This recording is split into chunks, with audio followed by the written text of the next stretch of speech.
Every half-decent radio or podcast outlet will most likely use a table-mounted microphone arm like the one you can see in the video. Not only is it easy to adjust for all heights, but it also won't pick up as much background noise from when you do end up wobbling the stand. Currently we have a blue Yeti mounted on the boom arm because it has a place for a screw at the very bottom which we are currently using. Blue Compass is the name of the microphone boom arm you can see in the video. It is smooth in its adjustment and looks professional. However, it can run into the issue of having a broken middle clamp.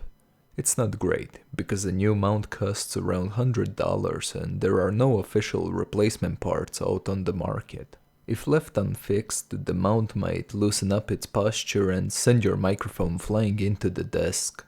The clamp has a small plastic piece inside of it which will have one of its ends broken off. This can be the case if you try to adjust the height whilst having the clamps locked in tight. That plastic piece is all you have to replace. Thanks to today's technology, you can easily 3D print it without having to buy a new boom arm.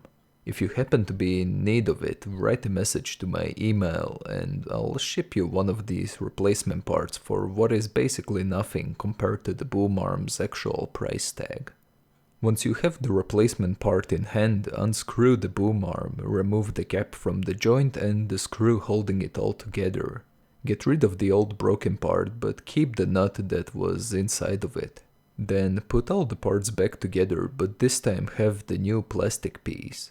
The new piece might seem like it is too tight at first, but just move the boom arm back and forth in both directions to give it some space.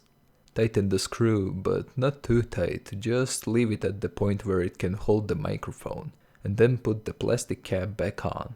And that's it. Boom arm is as good as new and you can continue using it. Thanks for making this far in the video, and if you haven't done so already, leave a rating and subscribe to the channel. Goodbye and until next time.